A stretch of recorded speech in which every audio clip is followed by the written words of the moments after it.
Hey, hey, hey, it is Jamila McMallow. I'm a mindset coach and relationship expert for successful professional women.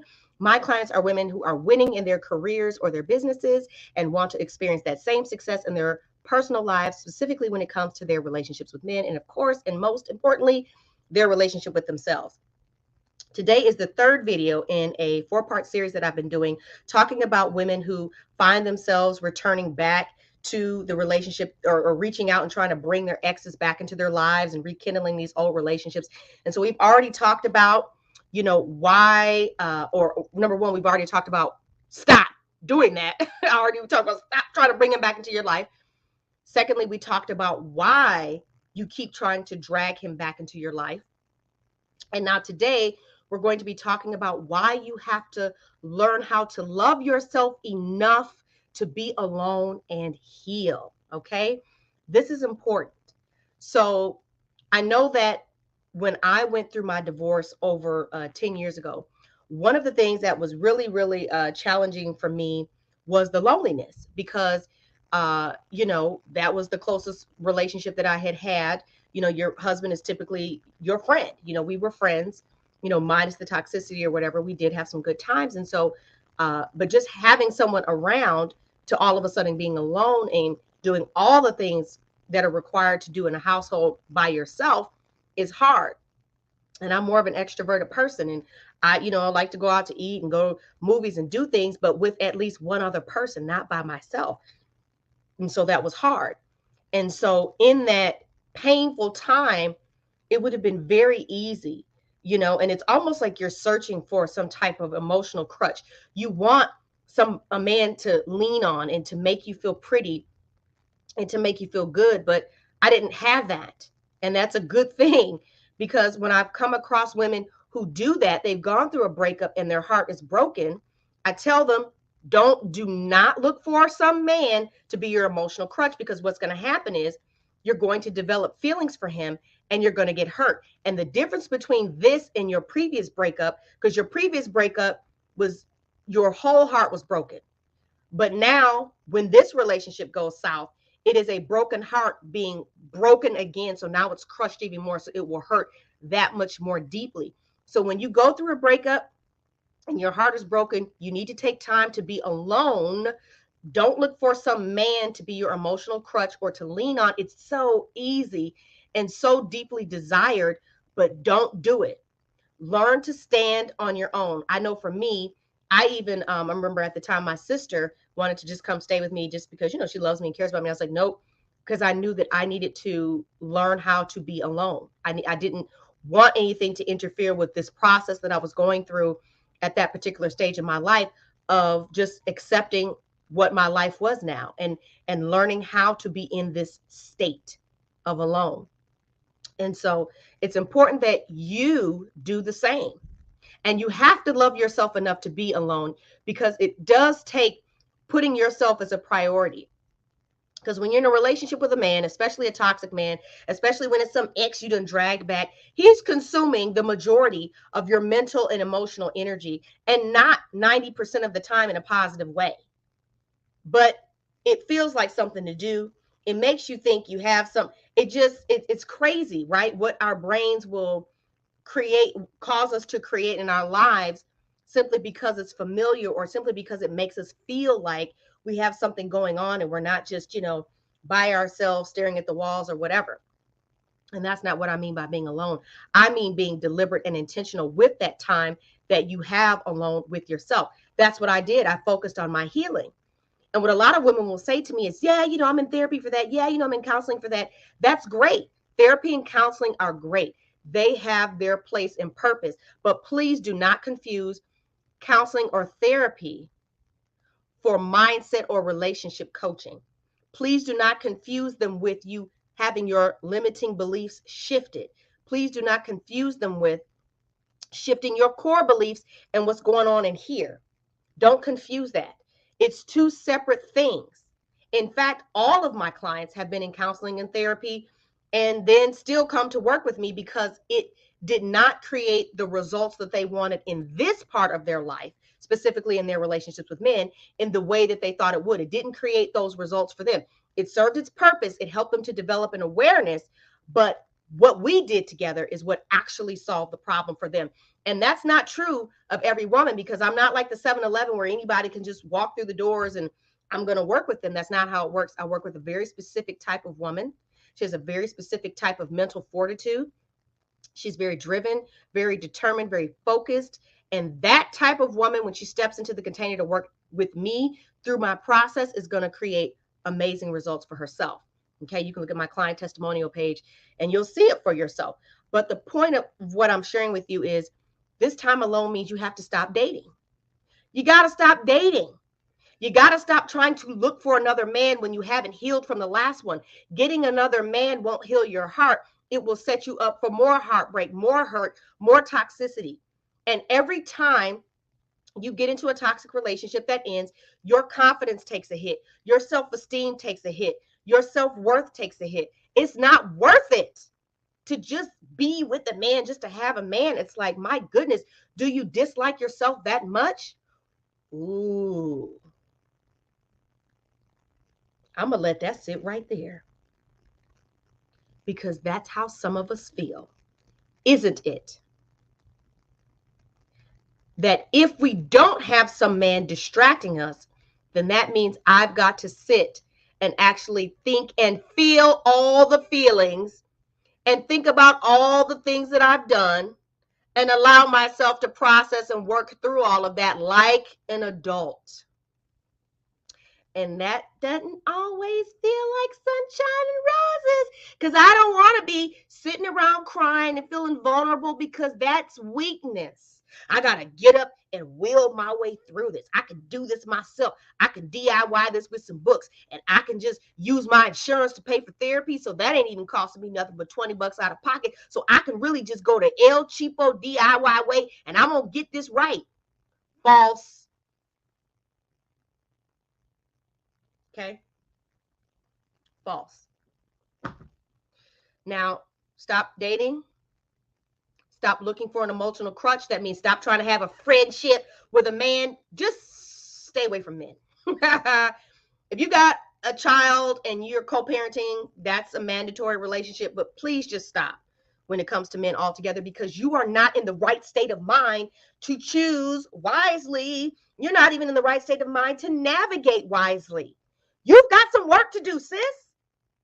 And you can't do it alone. Tell me, how are you going to learn how to do something you've never done before? When you had to learn how to drive, did you just get in the car and say, okay, let me just, you didn't know what those letters meant on the gear shift. You had to know, oh, N is for neutral, D is for drive, P is for park. You had to learn, okay, that pedal right there, that makes me go fast. Oh, that one makes me stop. Oh, this is reverse. Okay, so we do like this. All right, you had to learn all of that first from somebody who was an expert in driving, from someone who had already achieved and accomplished what it was that you wanted, which was to be a good driver. So you went to driver school, or you took it in school, whatever, but you had an educator who taught you what you needed to know in order to become a good driver. It's no different when it comes to relationships with men. The reason why my clients come to me is because I'm a happily married woman. I went through a divorce. I did the toxic marriage and relationship thing, spent that time alone afterwards to do the healing work and process that birthed what it is that I walk my clients through in order to allow me to prepare and to be ready to experience and attract the love of my life. And we've been married now for almost 10 years. And being married to a good man doesn't mean that I have perfect, problem-free life. No, but it just means it's not toxic. And it just means that no problem is life-shattering and earth-changing and hugely traumatic and all these things. That's what healthy looks like. Healthy is actually pretty boring. There's not much drama. You know, it's like sometimes people are like, oh, well, why don't you talk more about your relationship? There's nothing to say. It's not. I mean, like, what can I think of? Oh, shoot.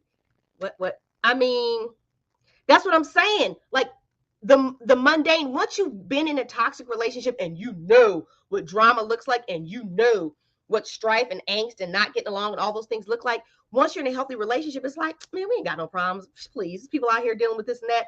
I ain't, and like I said, it doesn't mean that everything is perfect. No, and it doesn't mean we're always on the same page. Absolutely not. But healthy means that most of the time, there's nothing really going on. It's just everyday life and blah, blah, blah. And I'm good with that because that's now my new normal. That's what's familiar to me. That I'm saying boring for the sake of you, because not having drama and chaos and always having something going on sounds boring to the person who that's what they're familiar with. And that's what their brain has been primed and conditioned to believe is normal. That's no longer, I undid all of that. Okay. Through the process that I take my clients through. And let me tell you something. Hey, boring is good. Peace is good. Healthy is good. And I'm good. And so my clients come to me because I have achieved and accomplished something that they want to have too. And because I have done it, not only because I have done it, but in addition to my expertise, experience, all those things, I've done it myself. So it's not just like, oh, I'm teaching you this from a book, or I'm teaching you this from just a general body of knowledge. No, honey, I done been there and done that. And I've had so many conversations, even with women who have not become my clients, plus the women that I've coached, that I just have this, oh my goodness, it's like a whole vat of, that's why I can just look at and hear what you say. And I'm like, okay, I see the pattern and I hear what's going on. And that's why I feel so strongly about what I do, because my life is the evidence. I am my first and best testimonial. And so I don't feel like women just have to be alone if that's not what they want. I don't feel like women have to suffer and settle for toxic relationships with men who aren't going to really be what they want, or share their values and beliefs and things like that. I don't believe that that's something that you have to accept, because I know it's not true. It may be your truth, what you're telling yourself in here, but it doesn't make it the truth. And so that's why I'm so adamant about what I do and about helping women change what's in here, because this is how they become empowered to make different choices and decisions, empowered to choose wisely, empowered to stop going out and dragging their exes back into their life, empowered to change what is familiar to them, so that what's healthy and good for them is now what they're attracting and drawing into their life, and what they are committed to creating for themselves and building a lasting relationship with a good man that's leading to marriage. Okay. So you have to give yourself this time and space alone.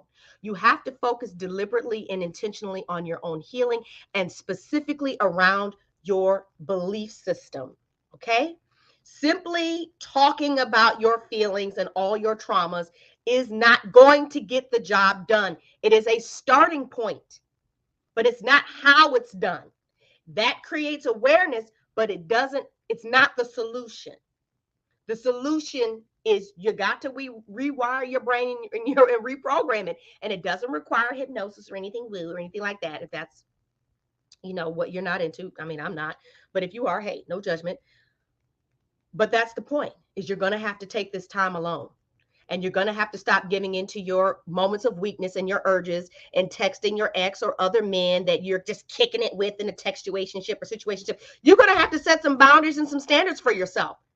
Okay, you're going to have to be disciplined about the kind of woman you want to become. If you want to be a woman who is in a healthy, happy relationship that is committed with a man who is loyal and good and wants to provide, protect, and lovingly lead, then you have to become the woman who exists in that type of relationship first. Then the man in the relationship will show up. See, sometimes we think, oh, I just need a good man. Oh, if I just meet the right man, then I'll be good. No, because you ain't good.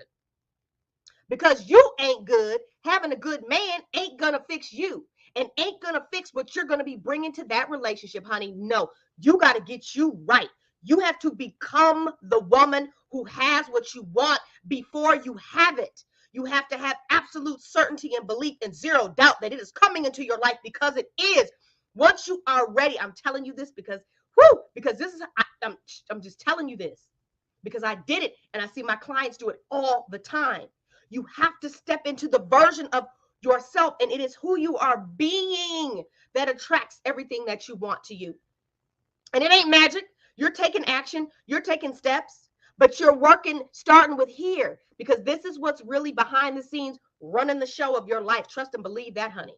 You can't blame nobody but you when it comes to 99.9% of the choices and decisions and things that you are are making in your life and your results. The results you see in your life, the type of men you're choosing, the type of relationships that you've been experiencing, all of that will tell you exactly what's going on in here, exactly what you believe to be true and possible for you. And so that's what this time alone is going to help you to do, is to focus on you and to do the work that you need to do to heal. Now, once you've done your healing work and you've kind of released all those things and healed all those things and reprogrammed those beliefs and all those things, with or without my help, and without, I mean, maybe with someone else, but I'm gonna speak into me because I believe I'm the absolute best at what I do. And if you're gonna do something, you should believe you're the best. It doesn't mean that there aren't people who have other skill sets, but I know I'm me, and there is no other me on the planet. And so my unique way of doing what I do, I'm the absolute best at that. And I can stand on that. Okay. But doing this healing work, doing all these things, once you've created the space, now it's time to elevate. And now it's time to do what I talked about, to step into that next version of you. And so, how do you do that? Well, that's what I'm going to be talking about in the next video. So you definitely want to make sure that you tune in tomorrow. If you're watching the replay of this on YouTube, again, I'm going to tag it in the, in the little video card or whatever here.